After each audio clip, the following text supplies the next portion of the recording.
Warning: Please note that this podcast contains strong language and touches on many topics that may not be considered appropriate for a work environment. If you choose to listen to this podcast where you can be overheard, we are not responsible for the consequences of your decision. You've been warned.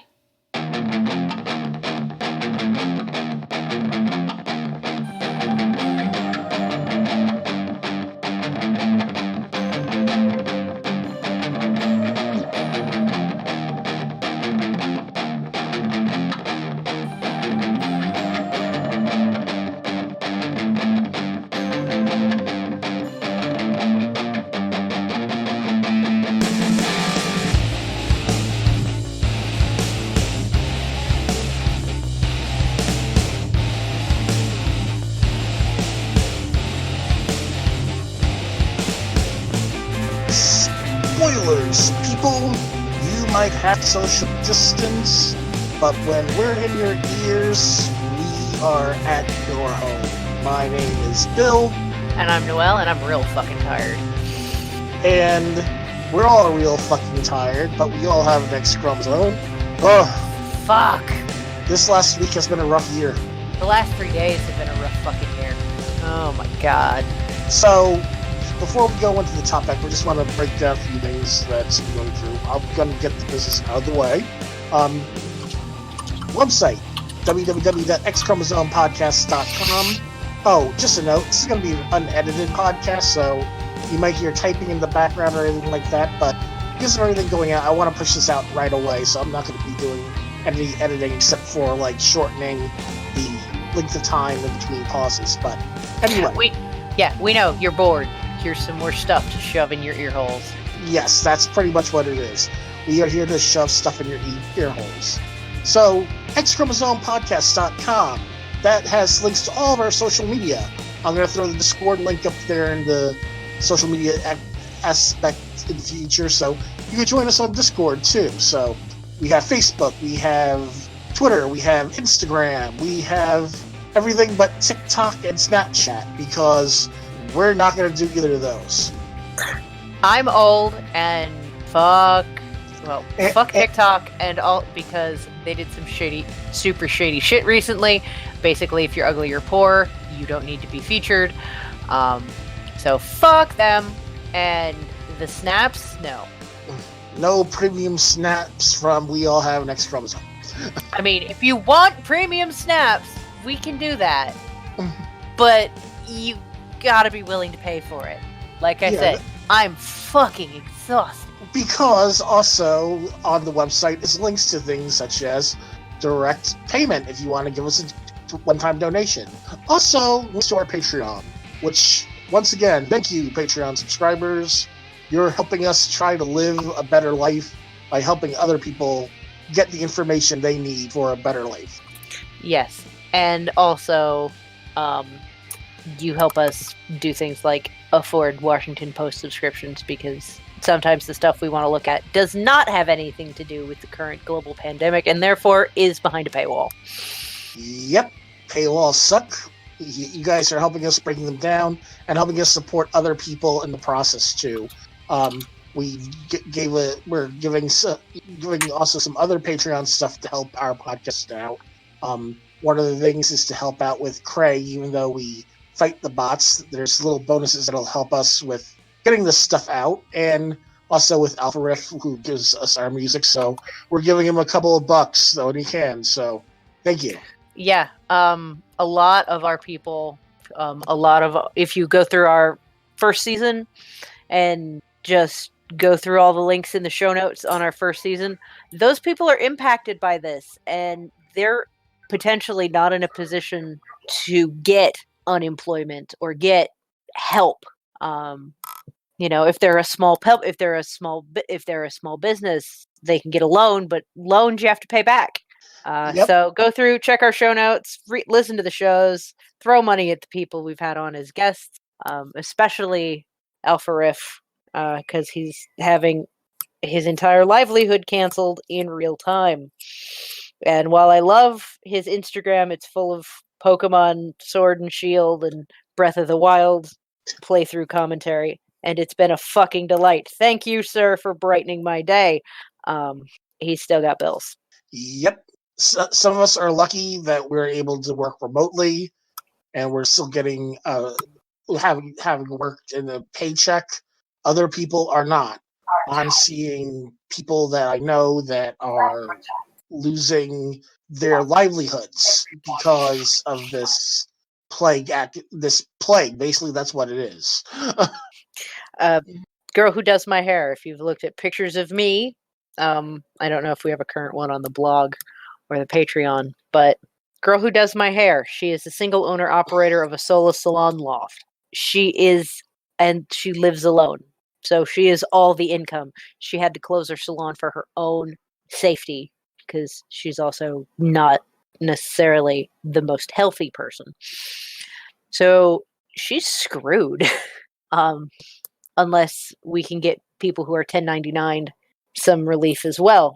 The stimulus package is probably not going to help her a ton unless there's a fat load of cash in there to help her carry through to when the governor says that salons can open back up. Yeah, there's rumors of what the next third package of the stimulus package is going to be. While I would personally like a fat stack of cash, we don't know what's going to happen. Yeah, so we're not going to count on that money. Granted, for my household, it would be a total, if their numbers are throwing around manifest into reality. If they're throwing around $1,000 per adult, that's a huge windfall for us, and that will actually help us get by because there's 4 adults here.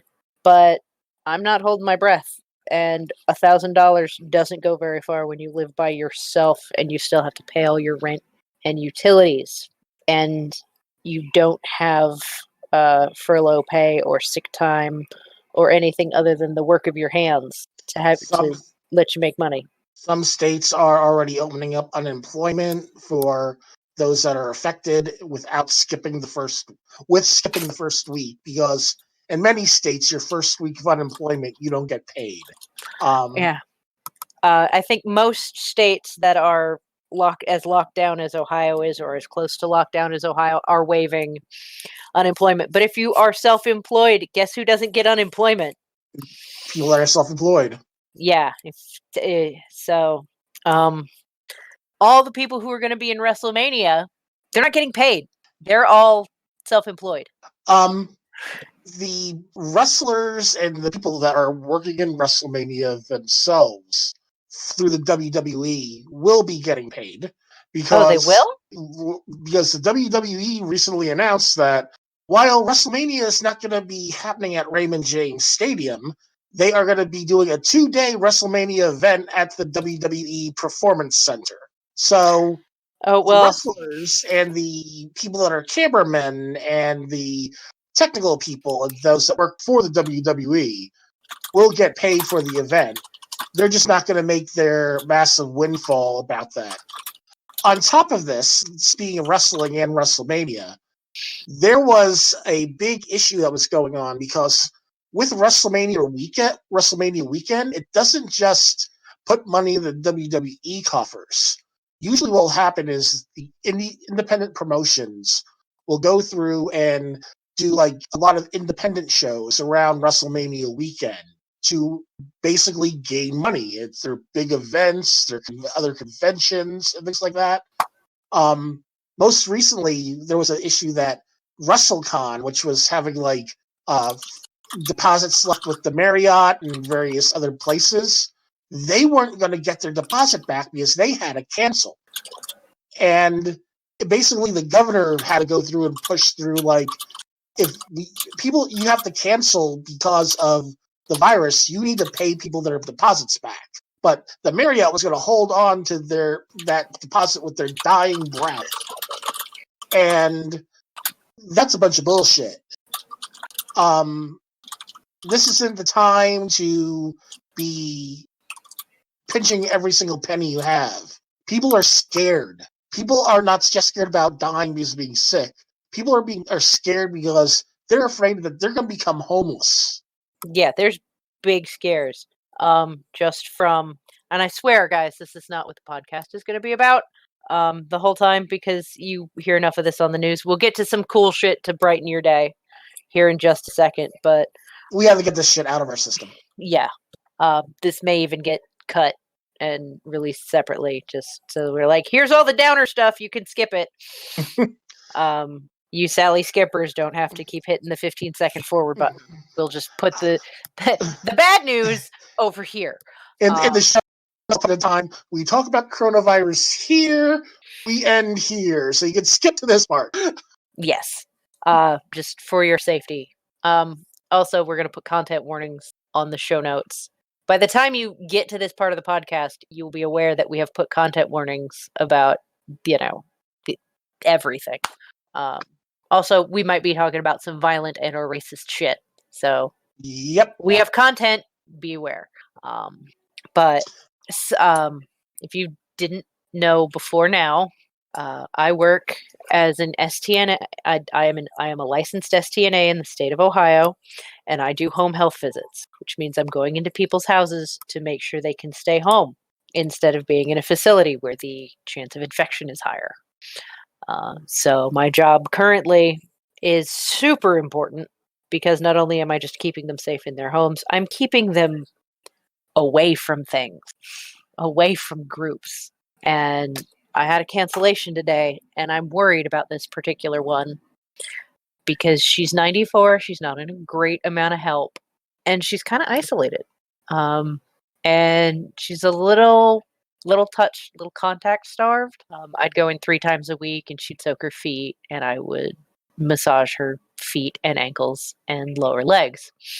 Her services were canceled by the family she's lived with because everybody's nervous about the COVID-19. I literally have never been cleaner in terms of the ridiculous. I mean, we wash our hands pretty regularly in this profession anyway. The additional precautions we are taking to keep ourselves and our patients safe, you have no idea. We're wiping down our steering wheels. We're sanitizing. We're Lysoling down the insides of our cars. We're only taking into the house what we need for the job, wiping down pens, doing weird. That's part of the reason I'm exhausted is I'm spending so much work, so much energy on being ready to work. I have baby wipes in the car so I can, before I go into the house or when I get back to my car, after I've already washed my hands, that I can wipe my hands down and use hand sanitizer. This is why people need to not hoard the shit. So, seriously, call your local home health agencies, ask them what they need for supplies, ask them if they're hiring, because we're going to need help if people don't completely cancel all their visits until we come out of quarantine, because we're going to need help and we're going to need supplies to keep our offices clean. We work out of our cars. So we need see if they need disinfecting wipes, hand sanitizer, cans of Lysol, stuff like that. Just things that can be kept in the car so that people can really keep themselves clean. Extra pens, gloves, alcohol swabs. I don't know who's out of what because I can barely keep track of the stuff we're out of at my own office that we're being mandated to carry. Like you will have this in your car or else levels of things. I've been hauling around a half full bottle of borrowed hand sanitizer for a couple of days now. How can you borrow hand sanitizer? It belongs to my housemate. He had 2 bottles.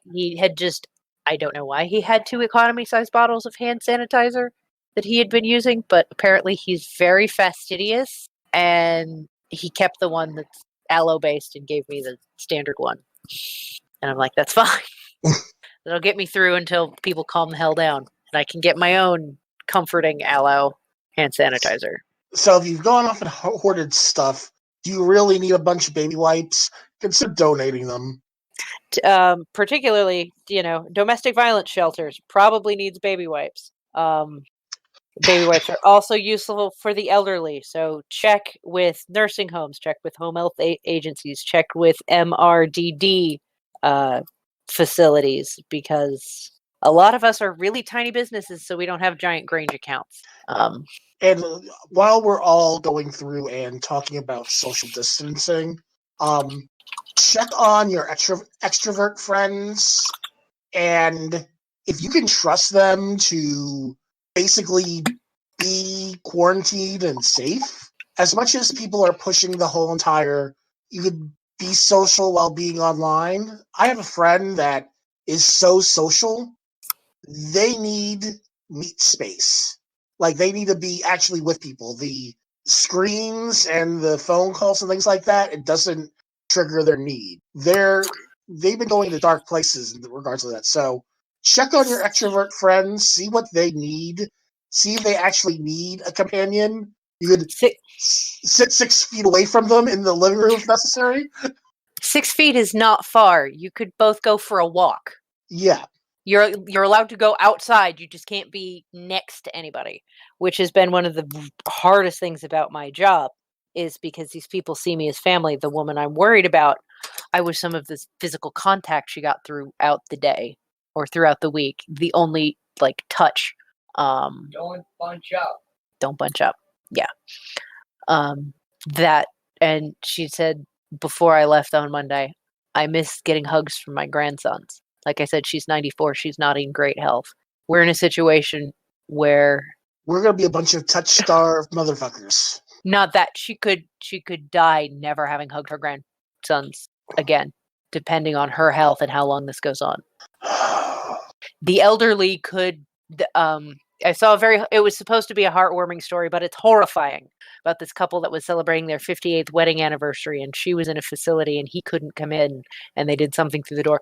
One of them could die without being able to touch the other one last time. Yeah, I'm a Debbie Downer today because I'm exhausted. This is the kind of stuff that, healthcare professionals and people who work in nursing facilities, this is what we're looking at. Quarantine is scary, and you need to fucking take it seriously so people can get one last time. And now we should probably do something happy, because I'm all... So, the topic for today that we had gone through and planned is women in politics and sports. Yes, and because I am shameless and I regret nothing, I went to rejected princesses for a lot of these. In fact, all of them. Some of them we didn't get to looking at more external research, but we'll probably be doing some of that on the fly, because that's the kind of life we're living now. Well, I want to bring up one that wasn't a rejected princess, but back to wrestling, because it is historic. This isn't a wrestling podcast, we swear. It is not. We do swear. It just so happens that things come up with our various fandoms, and mine happens to be wrestling. We will go into the tropes of American gods for another episode. Yes. So, just because this wasn't one that we pulled from Rejected Princesses, Nyla Rose, the first trans woman champion in a major wrestling promotion. She's with All Elite Wrestling. She just recently won the title about a month ago. She is a badass, and she gets so much shit on Twitter because of her situation. But at the same time, I have to give her a world of credit, because she told her wife, "Hey, I'm going to this store," and her wife turns around and looks at her and sees that she's dressed in a Fallout costume with the Fallout scanner thing on her arm. It's called a Pip-Boy. Pip-Boy, thank you. God damn it, Craig! That was the backup bot that fell this time. Oh, okay. So, reverse Craig. God damn it! Last week, the primary dropped. This week, it's the backup. We cannot rely on this fucking bot. Please, God, everybody stay home so we can go back to trying to have this podcast function properly. You're putting too much load on the fucking internet.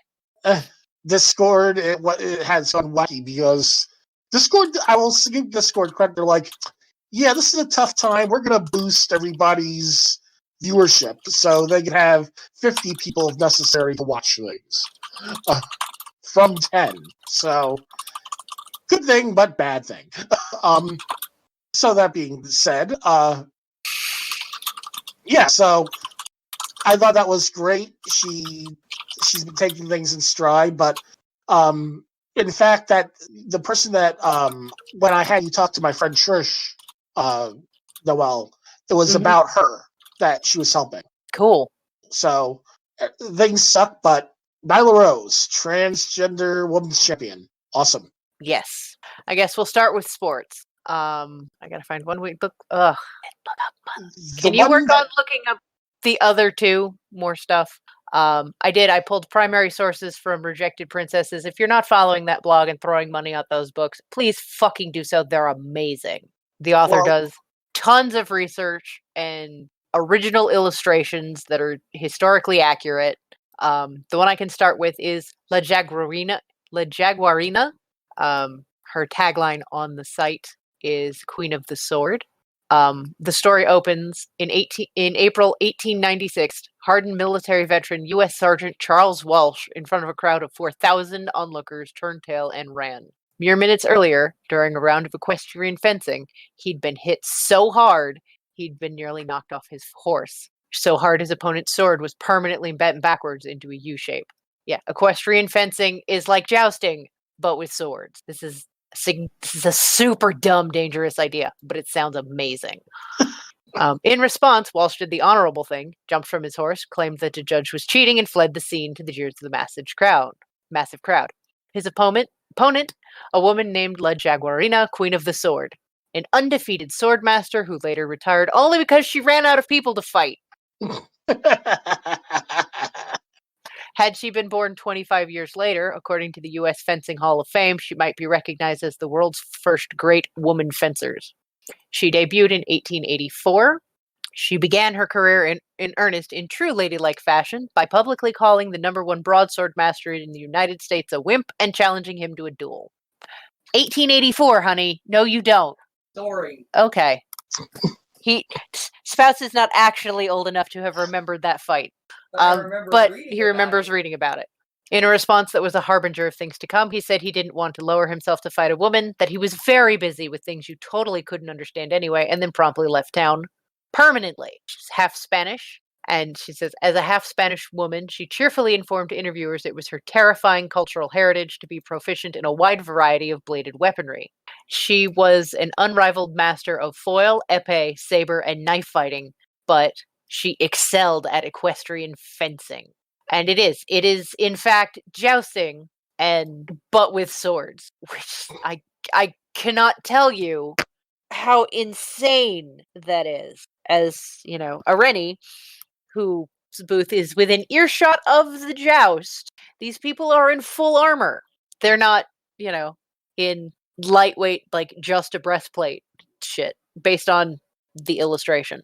You know, they're in full plate. They've got all the padding. They're all wrapped up. And the extra speed that you pick up because you're using such a shorter thing, and it's got such a fine point on it. Physics is terrifying. If you fuck up where you hit someone, you are super dead. So the fact that she was unrivaled at this extremely niche sport that, you know, women, this is the 1800s, women weren't allowed to exist in a way with agency, really. So just bananas. It goes into, it goes into a description of, yes, it was very dangerous. In one fight, her horse went mad with fright, ran wildly around the field, and repeatedly flung her in the path of her opponent's sharpened broadsword. So, yeah, that's fun. Later in the same fight, the horse almost ran her headlong into a stand full of petrified society women.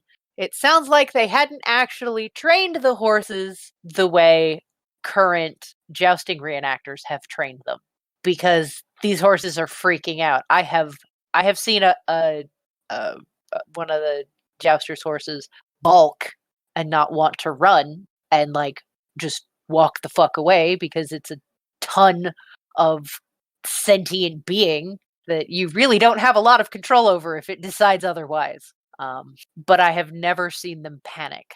I've never heard of them panicking, except maybe when they were very, very new and they were just, starting, but not like this, not in the middle of a for realsies match. But the horse almost ran her headlong into a stand full of petrified society women. In a different fight, her opponent, a man described by newspapers as a giant, hit her so hard it caved in her face mask and left a scar. 5 years out, she won both those matches anyway. She was that fucking good. Was she a witcher? She was. Yes. This is proof. I'm saying we'll call it here. This is proof. First witcher. This woman. Because she fucking owned everybody. 5 years after her debut, that would, if you remember, that was 1884. She had beaten every swordsman she could find multiple times, mounted and on foot, so she just whooped the shit out of everybody. She ran out of opponents. She took out newspaper ads offering up to $5,000, which at the time of the writing, when this particular El Blago was written, because I cannot find it, but it was upwards of $150,000 in today's dollars as of the writing of this blog to anyone who can defeat her. $150,000. Kick my ass. No. Even in she got married once, but it ended in divorce after several years. She modeled for a number of real life reenactments of famous paintings, so you've probably seen her. She began acting, performed as a comedic foil in a number of plays, opened a finishing school. She taught women how to fence. Even in retirement, she was a firebrand.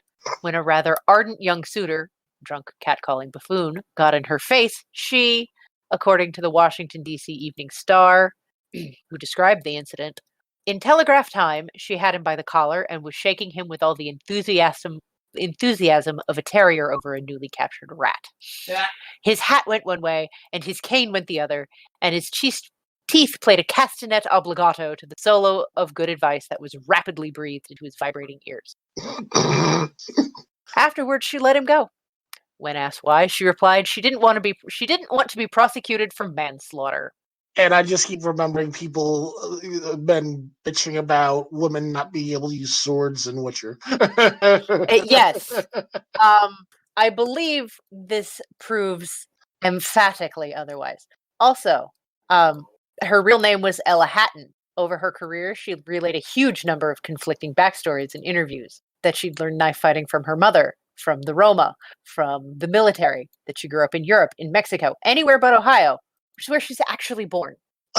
There's just something in the dirt here that makes badass weird people. I mean, you go to the moon, you take up fighting everybody. Who knows? Control your husband because he has to do a live stream. One scholar even believes many of her fights were fixed, which, while not impossible, would involve a great number of co-conspirators, including promoters, fighters, referees, and judges. To say nothing of her opponent's willingness to repeatedly lose face in public by getting their asses handed to them by a woman. They would have to become the Washington Generals. That's cold. Perhaps the quintessential image of La Jaguarina comes from a post-retirement newspaper article that describes her fight with a bull. Time and time again, she recklessly teased the animal while expertly dodging it and ignoring the pleas of her manager to use her sword and kill it. When at the end, she gracefully bounded out of the ring, leaving the bull alive, both her news manager and the newspaper reporter were bloodless with fright. As she dusted off and headed to her dressing room, the reporter asked her if she had been afraid. Laughingly, she cheerily replied, "Never was frightened in my life." And there's a really cool picture of her. We'll provide the link to the story. There's a really cool picture of her because I had photography back then, and it's pretty awesome. She looks like she's about ready to just whoop somebody's ass. So the next one I want to go through and bring up is, while it was in the Rejected Princess's book and is no longer available on blog, but I was going to bring her up anyway, Wilhelmina Rudolph. Okay, go for it. So for those that don't know the story, Wilhelmina Rudolph had polio. And she went through, had to get treatment for the polio, kept going, and later became a winner of 3 Olympic gold medals in track. She was hailed throughout the world as the fastest woman in history. She became the first American woman to win a gold medal in the 100-meter race since Helen Stevens won in the 1936 Summer Olympics. And she was the first American woman to win 3 gold medals in a single Olympiad. So this is a case of someone that went through a bunch of shit to later overcome her disability to be able to be a recognized woman in sports. Her mom and Wilhelmina had to go through and make weekly bus trips to Nashville to regain the use of her leg. So, and these weren't easy trips either. So, looking at everything like from that, it was about a 50-mile trip from Clarksville to Nashville just to get these treatments once a week. So, I don't know about you, but I ride the bus every day, and well, before recent events, but I can even stand on my commute. So after that, she went on tour as a Goodwill ambassador for the U.S. State Department, going through and visiting places such as West Africa and Ghana and things of that nature. And she also attended the premiere of the United States Information Agency's documentary that highlighted her track career. She was involved in civil rights protests in her own hometown of Clarksville. One of the issues at this time, especially, Olympic athletes couldn't make money off of their abilities, so she didn't really go through and earn anything from being an athlete. It just basically helped her to gain jobs as like an elementary school teacher and things of that nature. Other than that, it was she's been inducted into several Women's Sports Hall of Fames, Black Sports Hall of Fame in 1973, U.S. National Track and Field Hall of Fame in 1974, U.S. Olympic Hall of Fame in 1983, National Women's Hall of Fame in 1994, National Black Sports and Entertainment Hall of Fame in 2001. The Women's Sports Foundation selected Rudolph as one of the 5 greatest women athletes in the United States, and they named an award after her, the Wilma Rudolph Courage Award. It's an award presented to a female athlete who exhibits extraordinary courage in her athletic performance and demonstrates the ability to overcome adversity, make significant contributions to sports, and serve as an inspiration and role model to those who face challenges and overcomes them and strives for success at all levels. In 1999, Sports Illustrated ranked Rudolph first of its list of top 50 greatest sports figures in the 20th century from Tennessee, and 41st all time. She was badass. Yep, there's badassery afoot, and it's Wilma Rudolph. Yes, I don't know who we need to wrap up this segment with, because we got a couple good choices. We've got Marie Marvinette or Katie Sanduina, because we don't want to make this a hugely long thing, especially with the ranting up front. I don't know. Kind of excited by, Marie Marvinette. I was just looking at that really briefly. An athlete who invented the flying ambulances and won the only gold medal ever awarded by the French Academy of Sports for all sports. Sports. Yes, she won them for sports. All the sports. Okay, I found something that's not in French. So we're okay. Great. Go for it. She was born February 20th in 1875 at Aurillac, France. A world-class athlete. She won. Wow, French. Google Translate. Why are you like this? She won numerous prizes in swimming, fencing, shooting, ski jumping, skating, and bobsled, especially dominating the 1908-1910 season at Chamonix, France, where she won more than 20 first-place awards.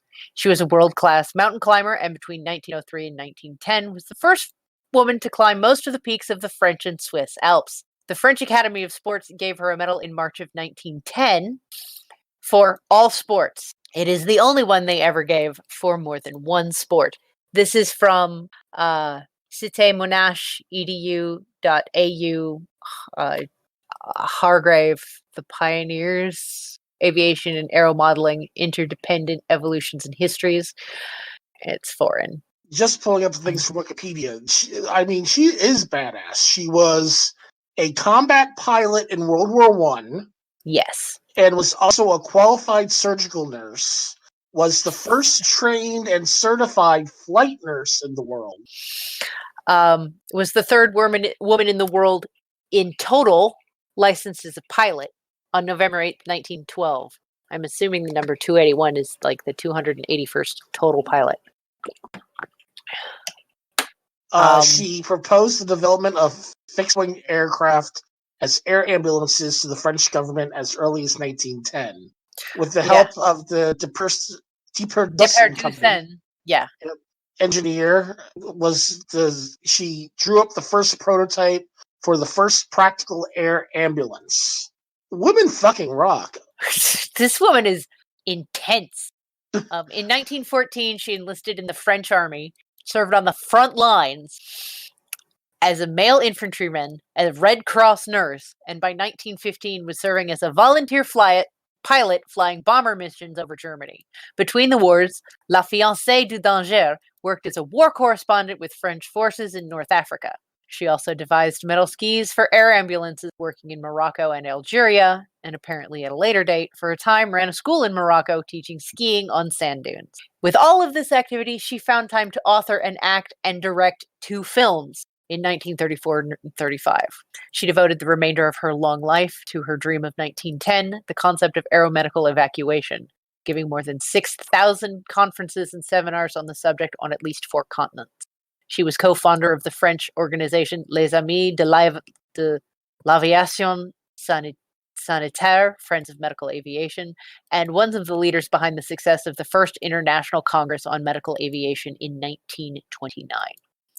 On January 30th, 1955, she received an award from the Fédération Nationale d'Aéronautique at the Sorbonne for her work in aviation medicine, established civil air ambulance service in Morocco, and was awarded the Medal of Peace.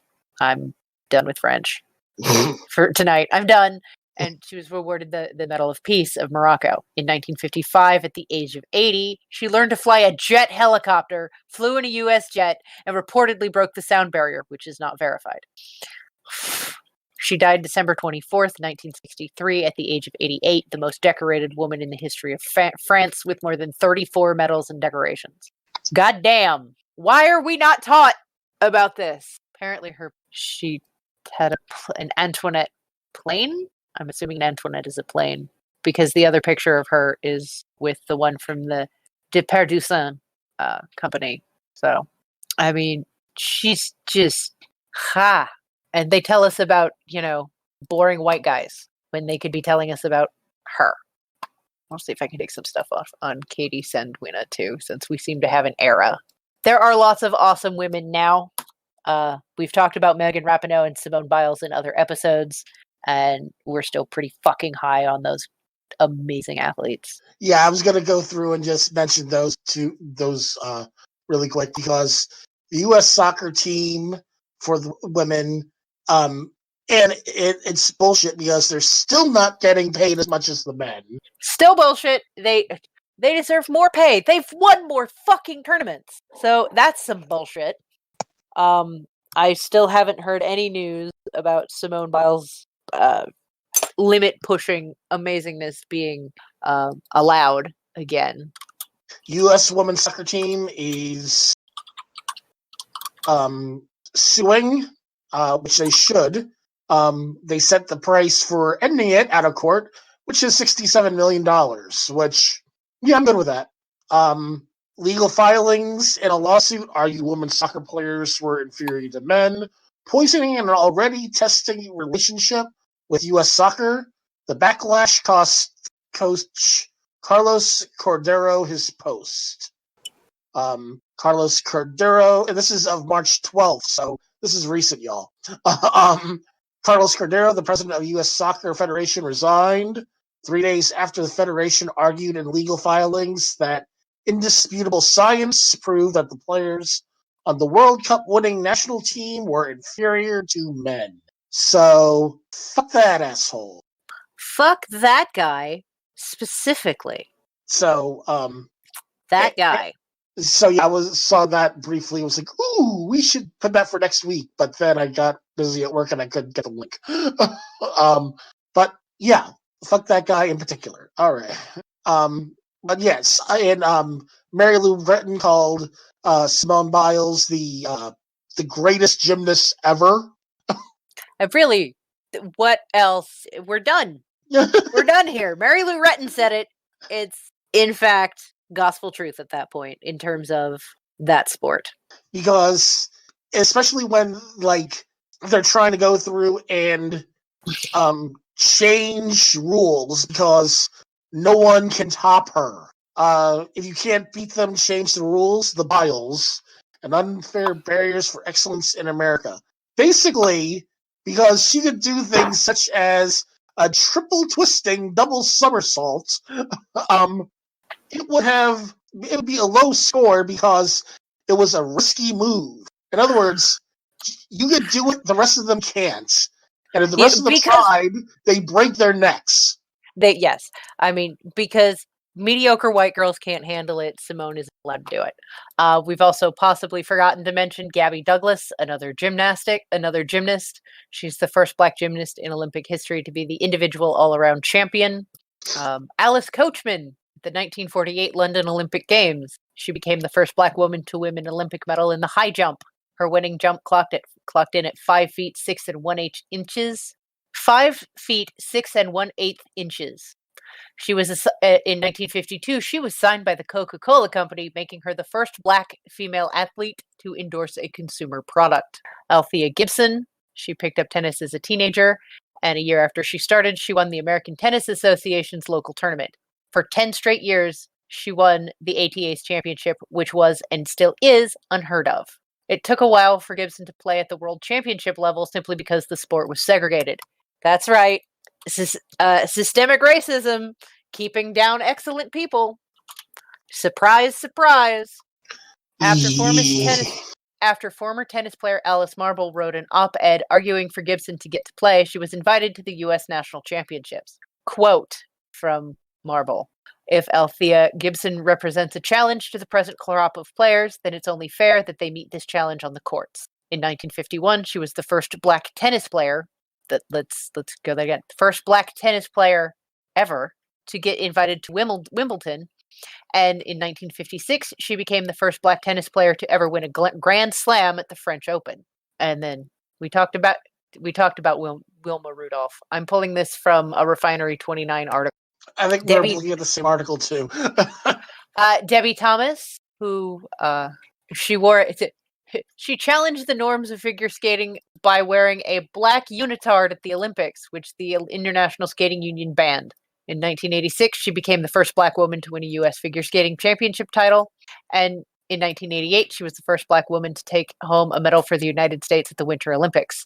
She often faced discrimination from judges and the media, who characterized her as angry and overly competitive, which they still do. Serena Williams, Venus Williams, get it all the time. So we're going to share this article. Also, Cheryl Swoops, the first player signed to the WNBA back in 1996. She is a 4-time WNBA championship. She took home 3 gold medals at the Olympics in 1996, 2000, and 2004. Leela Ali, the daughter of boxing legend Muhammad Ali. Yes. retired in 2007 with a 24-0 record because, unlike Tom Brady, she's perfect. And flawless. I mean, I'll say it. And she's been knocking out white guys on Whose Line Is It Anyway after she took over from Drew Carey. She is incredible. But Simone Manuel, she made history when she became the first African-American female swimmer to win the gold in the 100-meter free. I believe last year we talked about why that was such a historic thing. And it's because of the rampant segregation that has generally kept Black people out of swimming. It's because, it's real hard for generations to build up a competitive name in a sport when you're not allowed in the water at all. We spoke about Dorothy Dandridge last week, that they went through and drained a whole entire pool because she stuck her toe in it. Yes. So, yeah. We're going to share this Refinery 29 article too, because it gets into famous people that, are readily known. And a little bit more on the current side that are breaking history every day. Yes. And now for the politics. We're going to come all the way back around to politics. And we're going to start, again, thank you so much for two rejected princesses. Please toss them some coins because it's really an amazing blog. And because we're all trapped inside. Well, you're all trapped inside. I still have to work. It'll give you some cool shit to read. We've got Constance Markovitz, who is a socialite turned politician and then freedom fighter. Wait, is this that patron saint of cats? No, this is not Saint Gertrude. No. Countess Constance Markovitz, a socialite who'd traded gowns and balls for gorillas and bullets. She, the date is Dublin, 1916. Several British officers were, as was tradition when occupying territories less than friendly with Britain, blithely enjoying lunch without a care in the world. Because it's Britain. Fucking colonizers. They don't care. If you're not Norman English, you're a lesser being. If you're not a WASP, you're second class. Suddenly, their meal was given an extra bit of local garnish, shards of glass falling into their plates from windows shattered by gunfire. Ducking for cover, the officers pulled out revolvers and began shooting in the direction of their opponents, only for the British gunfire to be returned expertly by a woman who would come to bedevil their every moment. Weeks later, during her military trial, a young man would describe her assault on British officers to the court, and again, she responded with blistering firepower. Browbeating the witness into tears, she savaged his testimony until he recanted and changed his statement. All the while, she dared the officers around her to shoot her. Years later, she'd become Ireland's first elected female politician while incarcerated. She preferred the title Madame Markovitz to Countess. She was born Constance Gore Booth, and she didn't even marry a rich, noble person. She married a dude she met in art school, who just also happened to be a count. She married she did everything wrong according to her bougie parents. She married a poor guy. Bourgeois. Bougie! I'm speaking to the children. Bougie. Nah. The old fuck is speaking. Her parents were landlords. She refused to marry for many years, and then she went to art school and met this broke fucker. After a peculiar courtship that saw Casimir duel men who'd insulted her, the two married. I mean, how could you not? During their wedding vows, she rather notably admitted the part about obeying her husband. It was soon clear Constance wasn't cut out to be a wife or mother. Her daughter Maeve, as she grew up, was raised by her grandmother instead of Constance, to the point where when the two met as adults, they didn't recognize each other. Similarly, Constance and Casimir's relationship cooled significantly in the years after their wedding. The root case of both areas of neglect was Constance finding her one true love, Ireland. That was for St. Patrick's Day yesterday. Yes, this is specifically for St. Patrick's Day because fuck the British. Everything they touch, they turn to shit. Show me somewhere in history where the British have done something good first. They'll do a lot of good after to make up for the fact that they fucked shit up and ruined people. But when they show up, they're there to take your stuff. At the time, Ireland was in rough shape. Centuries of war with and neglect from Britain hadn't done the nations any favors. Tax and rent money largely went to England instead of being invested in Ireland, thus resulting in recurrent crises of poverty, plague, and famine. Potato famine? Yeah, that's a deliberately caused by Britain because they're assholes. This extended visit from the apocalyptic horseman quartet understandably cheesed off many of the Irish, and they began to form secret groups devoted to self-rule. She was not welcomed with open arms because the malcontents of Irish society, who are largely working class folk, eyed the smartly dressed countess with suspicion and outright antipathy. Only through many years of effort did she earn their trust. She stopped standing during God Save the King. She started giving speeches urging outright rebellion. She started a youth training camp that taught boys to shoot the British, and taught the shooting herself. She soon became an icon of sorts for women of the rebellion. When asked fashion advice, she told women to dress suitably in short skirts and strong boots, leave your jewels in the bank, and buy a revolver. In later parades, she showed up so heavily armed that the casual onlooker might be readily pardoned for mistaking her for the representative of an enterprising firm of small arms manufacturers. During one notable procession of the English king through town, she waved a black flag in protest amidst a sea of the king's supporters. One royalist showed his disapproval by hitting her on the back with his Union Jack flag, only for the stick holding the flag to abruptly break in two across her shoulders. She was involved in the Easter Rebellion. This is some dark shit. We've already covered dark shit, so I'm skipping a lot of how we got there. There's lots of songs about it. But it was nasty, and it was vicious, and it's heartbreaking. During the early rebellion, Constance was everywhere, nursing, sewing a rebel flag, and delivering messages as one of the highest-ranking members of the rebellion. Soon into the conflict, she settled into her role as a sniper. Holed up at the College of Royal Surgeons, she spent the majority of the Easter Rebellion on the rooftop, shooting at royalists at the nearby Shelbourne Hotel. The rebellion was ill-fated. The English overwhelmed the isolated and soon starving pockets of rebels with superior numbers, training, and equipment. A week in, the rebel leadership spread the order to surrender.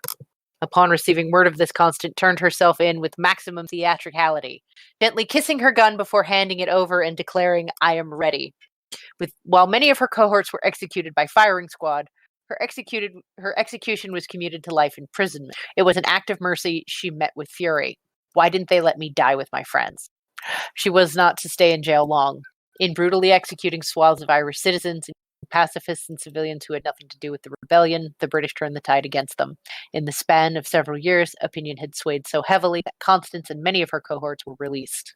This was not a universally popular call, though, and she was to be reincarcerated regularly, often with little to no specific cause. She was guilty of being Irish in public. Each time she exited prison, time in Irish society seemed to skip forward rapidly. During one of her stays, she was even elected to Parliament, making her, at the time, one of the only female politicians in office anywhere in the world.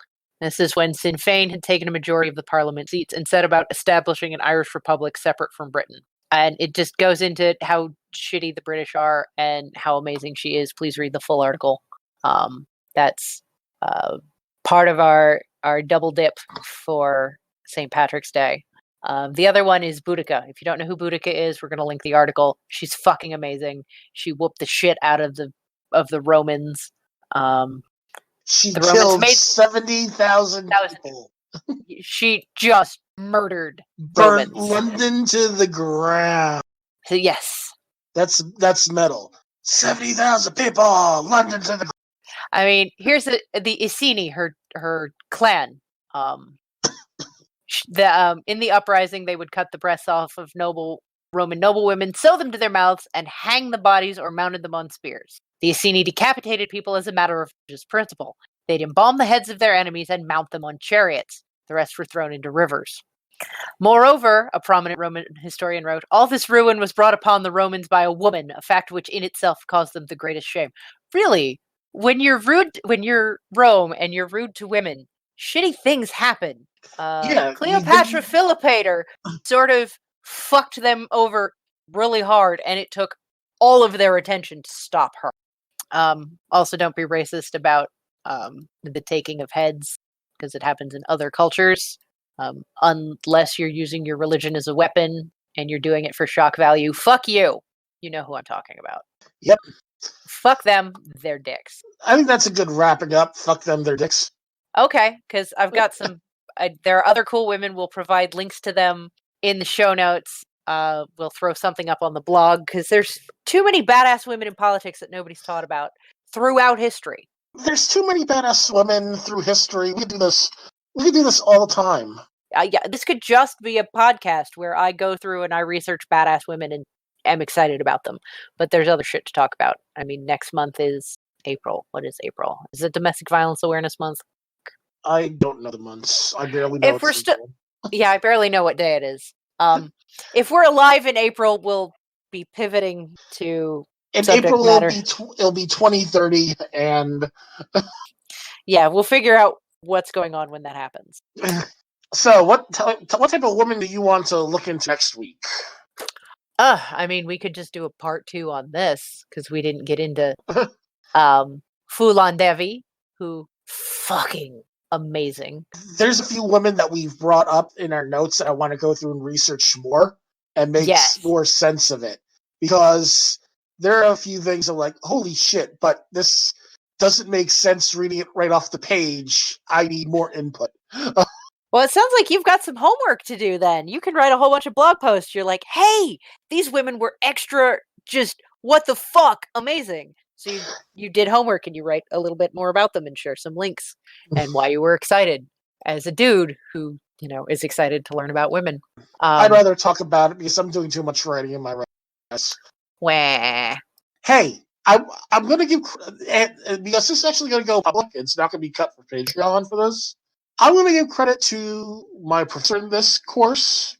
She is actually making me earn every single point of my grade.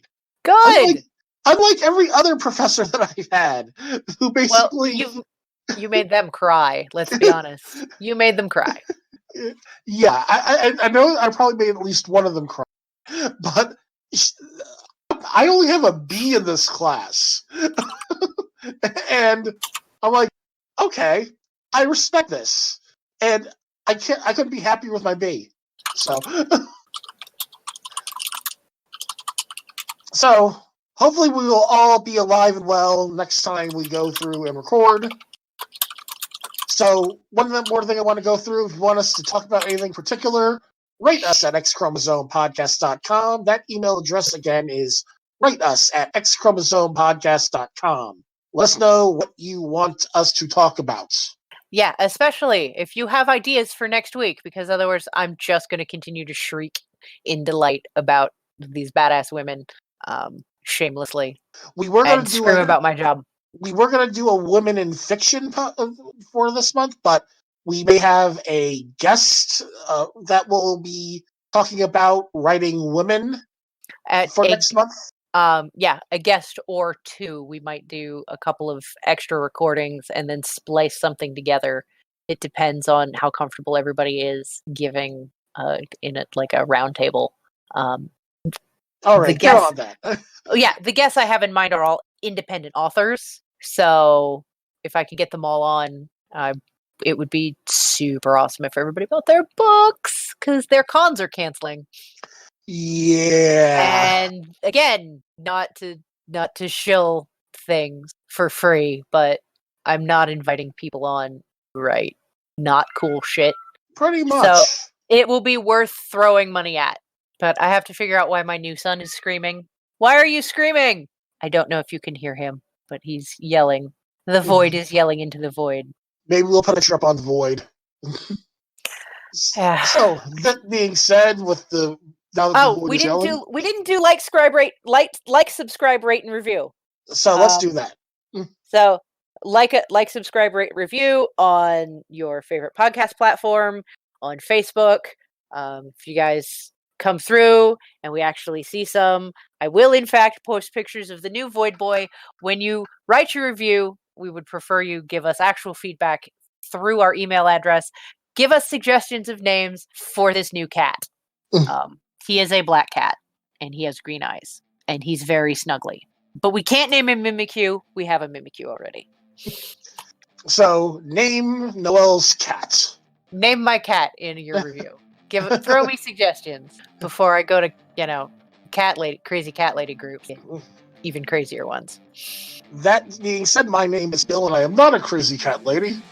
My name is Noelle, and I am here to assure you that crazy cat lady is a state of being. It is not a relationship status. And we all have an X-Chromosome. Get out.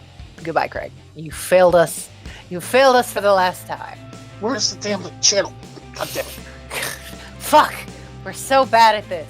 This is the worst outro. But hey, you're getting it raw and uncut instead of just me screaming, Craig, get out, until we cut it perfectly. You're getting us babbling meaninglessly. But seriously, turn it off. Kick the butt. How can you not find the...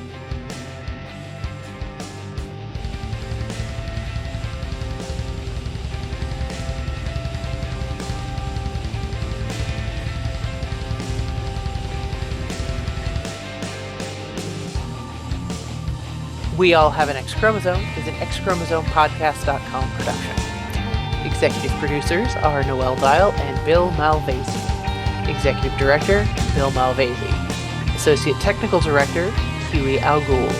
Associate News Director, Brian Grimes. Music by Alpha Riff. Hosted by Noelle Dial and Bill Malvasi.